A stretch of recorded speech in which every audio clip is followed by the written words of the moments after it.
Hola, ¿qué tal? Bienvenidos a un nuevo video de Esto es más que solo fútbol.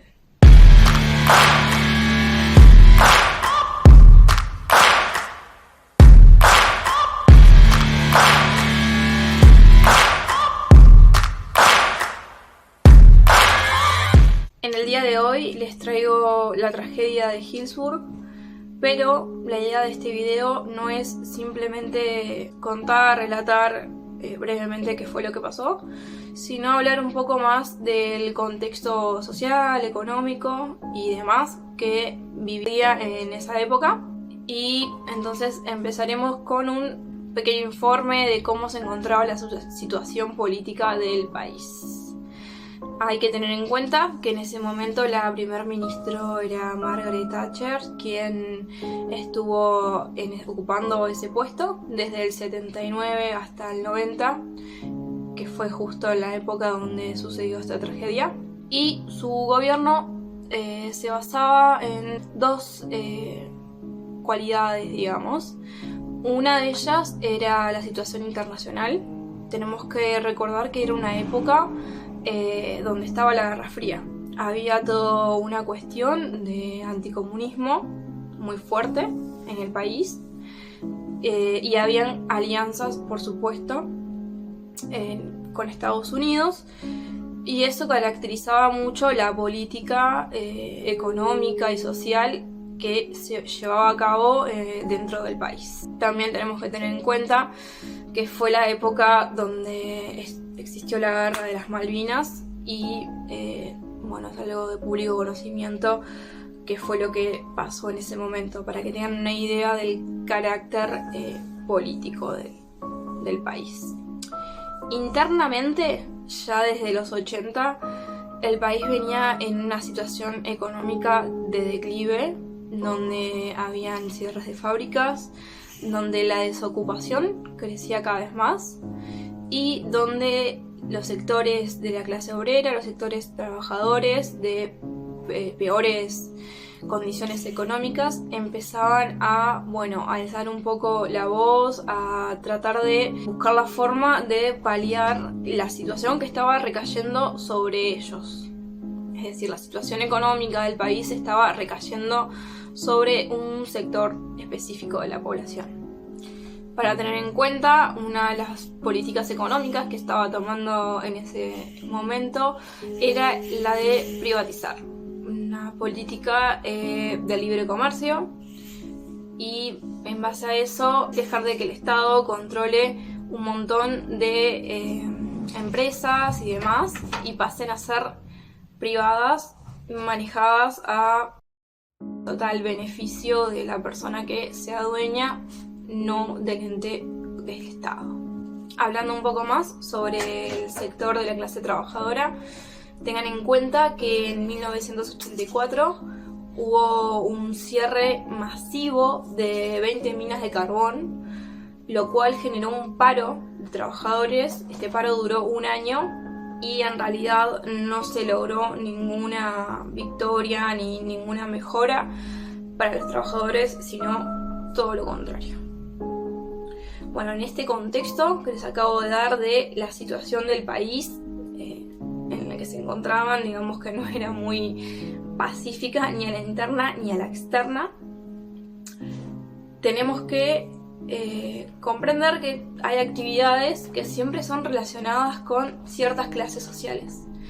En el deporte, en Gran Bretaña, el cricket era el deporte que se manejaba para las clases sociales más altas, digamos, y por otro lado al cricket le seguía el rugby. Después de eso, para la clase, no clase, sino para el resto del sector de la población, era el fútbol. Hay que tener en cuenta que en esa época el fútbol no es lo que es el fútbol de Inglaterra de hoy en día. No se acerca a lo que es la Premier League de hoy en día. No, hagas eso, gato. Como les decía, entonces el fútbol era una cosa que no tenía clase. No era una cuestión de de poder, ni mucho menos, sino que la gente normal, de media clase, clase baja, era algo normal para ellos. Tengan en cuenta que justamente en gran parte esta tragedia hizo que el fútbol que existe hoy en día, de lo que sabemos que es el fútbol de Inglaterra de hoy en día, parte después de esta tragedia que se dio. Es un dato muy importante que tengan en cuenta para comprender algunas características que se vivían en el fútbol. Bueno, en este contexto que les acabo de contar, siempre existen varios sectores diferentes de la población que desahogan o viven las cosas de maneras muy diferentes. Se generan cosas muy variadas dentro de la población. En Inglaterra, uno de esos grupos que se formó fue un grupo violento al que se los llamó hooligans. Los hooligans eran hinchas de grupos de fútbol, pero eran personas ultra violentas. En realidad simplemente utilizaban el fanatismo o el decir soy hincha de tal club para conformarse como grupo y de esa forma desatar conflictos, generar violencia. Hay que tener en cuenta que estos grupos eran realmente muy violentos, causaron muertes y causaron cosas muy graves. En todos lados obviamente pasa que siempre hay grupos que distorsionan la realidad de lo que es un deporte o lo que sea. En este caso son los hooligans. Es con este contexto que paso a relatarles algunas cuestiones que pasaron muy poquitos años antes de la tragedia de Hillsborough. Un ejemplo es lo que pasó el 11 de mayo de 1985. Este año, en ese día, ocurrió la tragedia de Baladiv Parade, donde ocurrió un incendio en las tribunas. Fue un partido de tercera división. Esta tragedia terminó con 56 personas muertas y 265 personas heridas. Se cree que el incendio se produjo por un cigarrillo mal apagado en contacto con acumulación de basura que había debajo de los asientos, sumado a la madera reseca de las gradas. Fueron solo 4 los minutos que tardó el fuego en expandirse. La gente que había ido a concurrir a ver el partido intentaron escapar, pero los tornos de entrada que están cuando entran y salen la gente de las canchas estaban cerrados, entonces quedaron atrapados. También las puertas estaban cerradas. Esto era una medida que se tomaba frecuentemente para que la gente que no tenga entrada no lograra entrar al partido. Pero el hecho es que concluyó con que la gente no pudiera salir rápidamente del estadio. Paso ahora a relatarle la tragedia del estadio Hesley. Tan solo unos días después de la tragedia que les relaté anteriormente, fue el 29 de mayo. Este partido se jugaba la final de la Copa de Europa entre el Liverpool y la Juventus. Fue a causa de un incidente entre hooligans pertenecientes a la hinchada de Liverpool y algunos espectadores de la Juventus. Empezaron a haber incidentes, golpes, gritos y concluyó con una avalancha. Esta avalancha dejó un saldo de 39 muertos y más de 600 heridos. Llega el día entonces, el 15 de abril de 1989. En este día se juega la semifinal de la Copa de la Liga entre el Liverpool y el Nottingham Forest. Se juega en el estadio neutral de Hillsborough, que está ubicado en la ciudad de Sheffield. A los hinchas del Liverpool se les asigna la tribuna del Leaping Lane. Es de esta forma que los simpatizantes del Liverpool empiezan a ingresar de forma muy lenta al partido. Ya desde un buen rato antes estaban llegando a la ciudad y la entrada se da de forma muy lenta. También hay que tener un dato a tener en cuenta, muy importante, es que el encargado de la seguridad de este partido ejercía desde hace una semana. Este jefe de policía, a los pocos minutos de que empieza el partido y la gente estaba ansiosa, queriendo entrar, da la orden de dejar pasar a toda la gente y empezar a presionar con todo su grupo de caballería y sus integrantes del equipo de policía, a presionar a la gente para que empiecen a entrar y entrar sin ningún tipo de control. ¿Qué pasa? Este empujón de personas hizo que de forma muy rápida se llenara la tribuna. Y tan solo 6 minutos bastaron para que empezara a ser aplastada la gente que ya estaba adentro.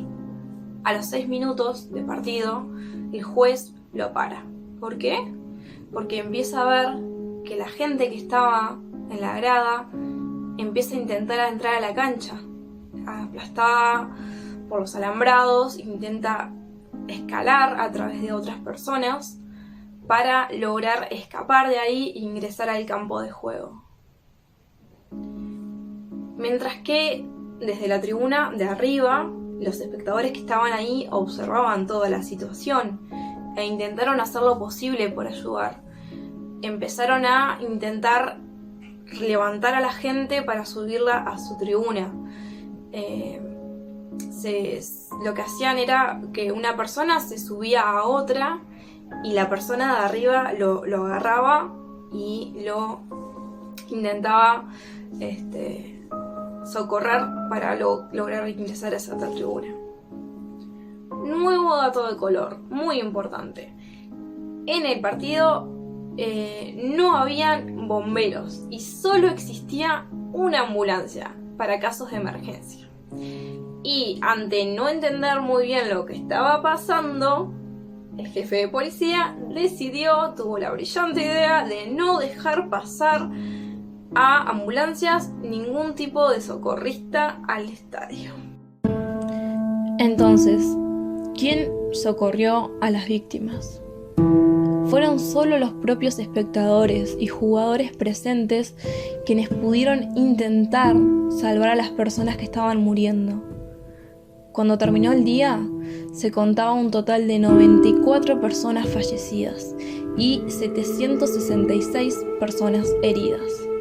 Las edades comprendían entre los 10 y los 67 años. Finalmente, los muertos fueron 97. Hay que aclarar que durante la mayor parte del tiempo se tuvo en cuenta que los muertos fueron 96. Y es que la persona número 97 murió hace 1 o 2 años atrás.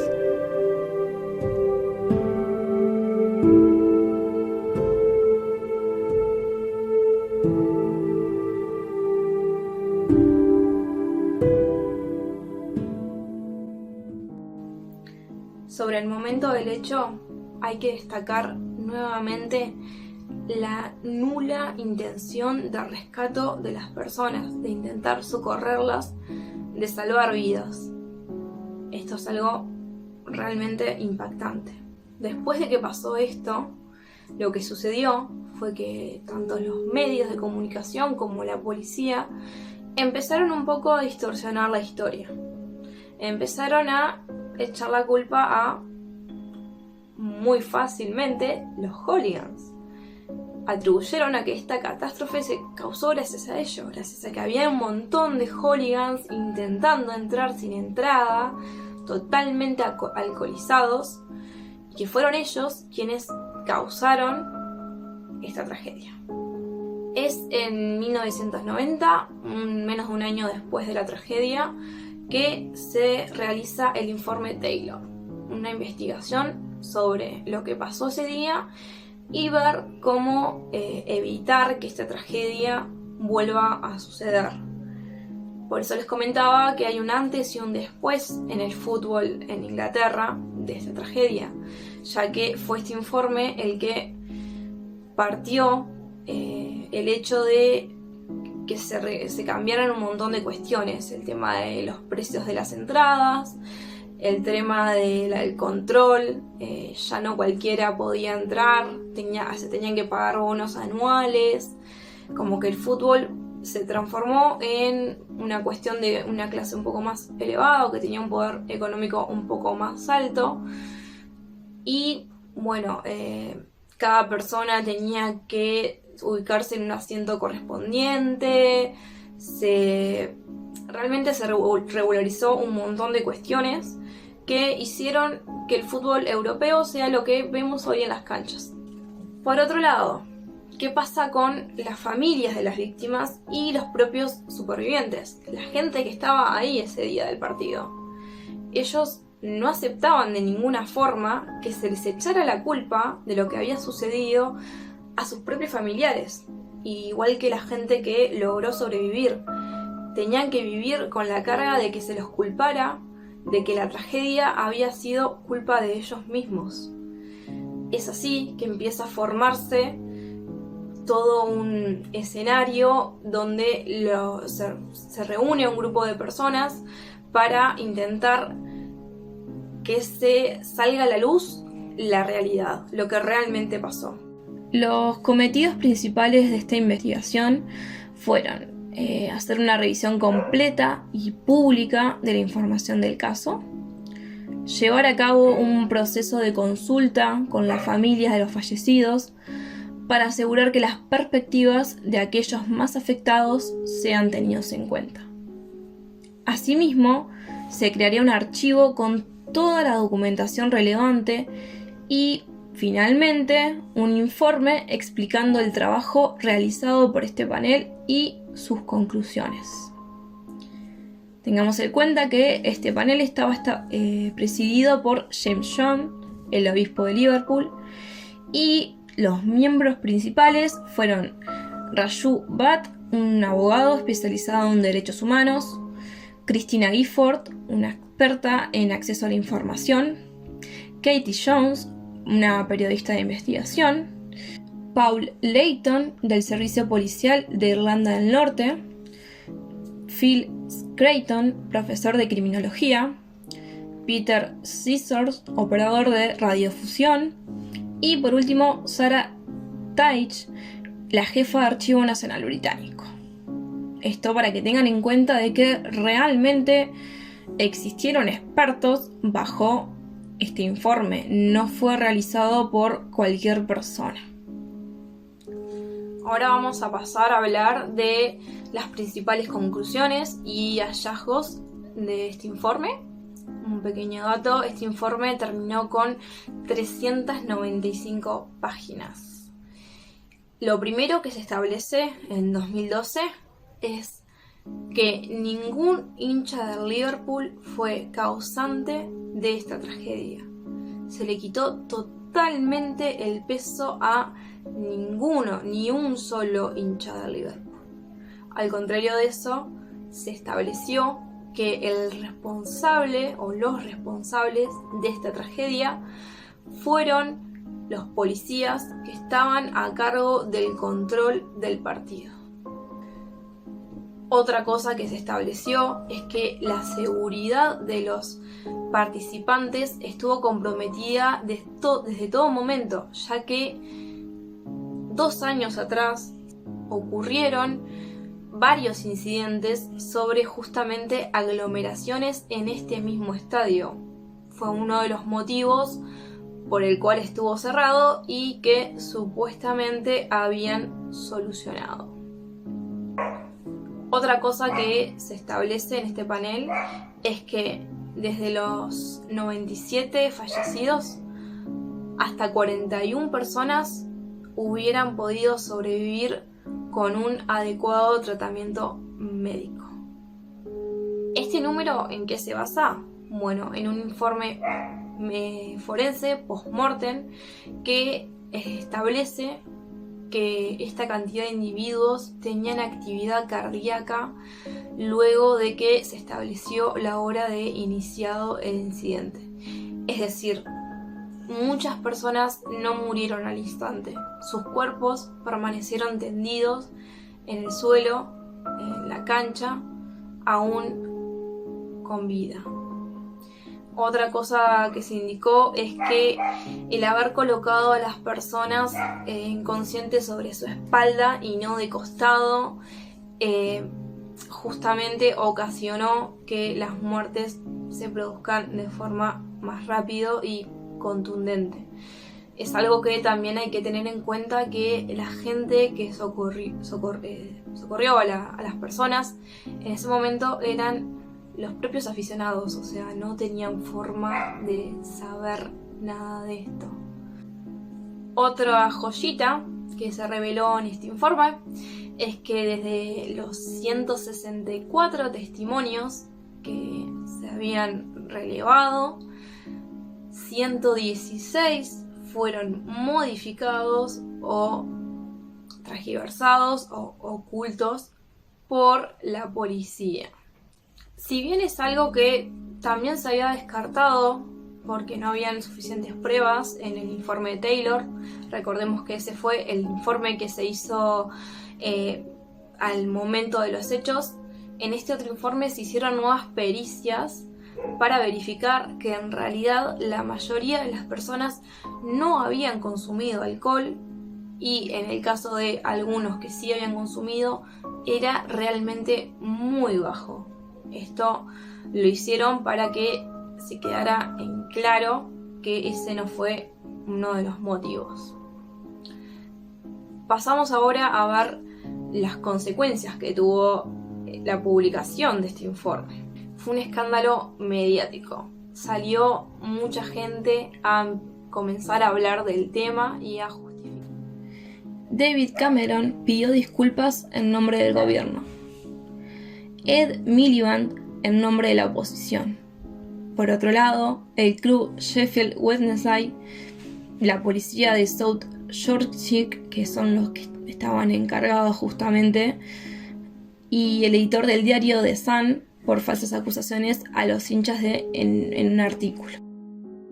Si bien también hay que tener en cuenta que no fue el único diario que acusó a los hinchas, pero bueno, estos fueron las personas o los medios relevantes que decidieron manifestarse y pedir disculpas.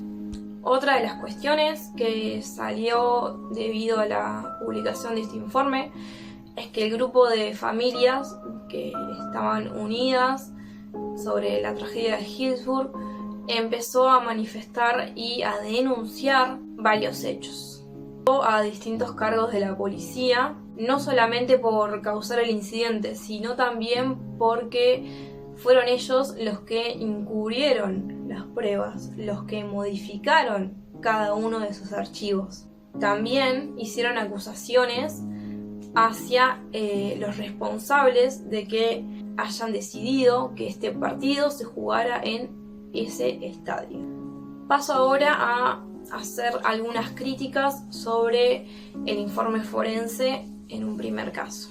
Tenemos que saber que dentro del marco legal de un equipo de especialistas forenses se deben mantener determinadas reglas que están adjudicadas en la Declaración de los Derechos Humanos. Entre ellas está proteger la dignidad de cada una de las personas fallecidas, promover el manejo adecuado de los cadáveres y promover el manejo adecuado de la información.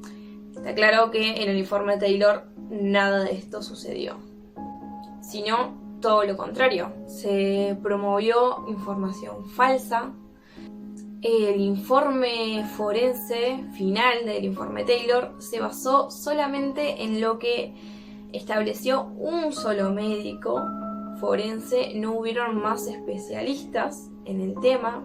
Uno de los informes de este médico es que establece que todas las víctimas fallecieron en el acto, en el momento preciso en que sucedió la tragedia.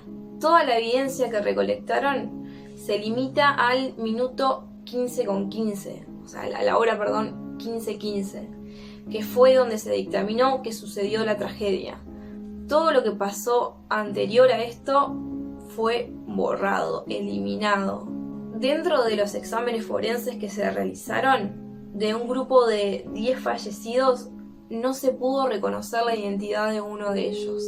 Algo totalmente incongruente, dado los especialistas que hay hoy en día sobre... Más allá de lo que uno opina sobre lo que está moralmente bien y lo que está moralmente mal, hay que recordar que existen determinadas pautas, determinados reglamentos sobre actuación en casos de este tipo, en tragedias o en desastres masivos.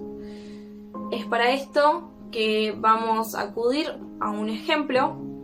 Jorge Luis Vázquez, en su conferencia sobre el manejo de cadáveres en desastres masivos, que dio en 2016 en Perú, pone un especial énfasis en que el equipo forense debe dar un informe veraz a la opinión pública. ¿Para qué? Para que la información no sea transgiversada, para lograr que ningún medio periodístico llegue a especular con situaciones que logren dañar psicológicamente a las familias o a las personas que pudieron sobrevivir. En el caso de estudio no pasó nada de esto. Los equipos forenses actuaron de la forma que quisieron, obviamente bajo la protección del gobierno de turno. Dictaron un informe totalmente controversial, totalmente falso, o en su mayoría falso. ¿Por qué? Por cuestión de obtener sus intereses personales, que era no salir perjudicados en todo este asunto. Bueno, un poco cerrando con el video, me gustaría hablar sobre cómo vivió un poco la gente, la familia, que nunca dejó de luchar por la verdad, porque se conociera realmente qué fue lo que pasó ese día. Y quiero hablar de dos casos particulares. Uno de ellos es el jugador Steven Gerrard, que me gustaría en algún momento hacer un video exclusivamente de él, porque es un jugador que yo aprecio mucho. Y por otro lado, el accionar que ha tenido el Liverpool Fútbol Club. Gerrard debutó en el Liverpool a sus 18 años. Fue en el año 1998 y fue recién 17 años después que se fue del club. En todo este proceso, por supuesto, se ganó el amor de la hinchada, ya que fue un gran jugador, y entre eso se destaca que consiguió un título muy importante, sería el más importante de Europa, que es ganar una Champions League, que pasó en el año 2005. Pasemos ahora a la infancia de Steven Gerrard. Cuando pasó esta tragedia, él era un niño de 9 años, quien estaba sentado en su casa mirando por la tele qué era lo que pasaba. Dentro de esa tribuna se encontraban familiares de él. Se encontraba su mejor amigo, su primo, quien tenía solo un año más que él, la víctima más joven, de 10 años. Para el jugador, esos momentos es algo que nunca va a poder superar. Dicho textualmente por él, son cosas que jamás va a poder superar el haberlo perdido de esa forma. También comentó que en ese momento lo único que hizo fue rezar para que la tragedia no fuera cada vez más grande y que lograra sobrevivir su primo. También estuvo todo el tiempo, cada año que trabajó como jugador para el Liverpool, insistiendo en que no hay que olvidar lo que pasó, al contrario, hay que recordar a cada una de las víctias, porque realmente fue muy fuerte lo que pasó y para los sobrevivientes, para las familias, es algo que fue un antes y un después. Por otro lado, me parece importante destacar que la actuación del club de Liverpool fue bastante interesante. Se han hecho un montón de homenajes cada año a los jugadores de distintas formas, y cuando llegó determinado momento muy triste, que fue el fallecimiento de Andrew Devine a los 55 años de edad, Liverpool consiguió que fuera tratado como una víctima más de esta tragedia, ya que su muerte se dio por las consecuencias físicas que le quedaron después de vivir eso. Además, reconocerlo como hincha, ya que pese a todas las dificultades físicas y de salud que estuvo teniendo durante todos estos años, nunca dejó de ir a la cancha, nunca dejó de alentar a su club. Aprovechó también el suceso de este fallecimiento para recordar que ninguno de los 97 muertos fueron culpables de ninguna forma de esta tragedia, y que hay que recordarlos y que vivirán por siempre en la memoria de cada uno de nosotros. Si te gustó el video, no olvides darle like, suscribirte y dejar un comentario, ya que eso me ayuda a seguir creciendo. Nos vemos en un próximo video.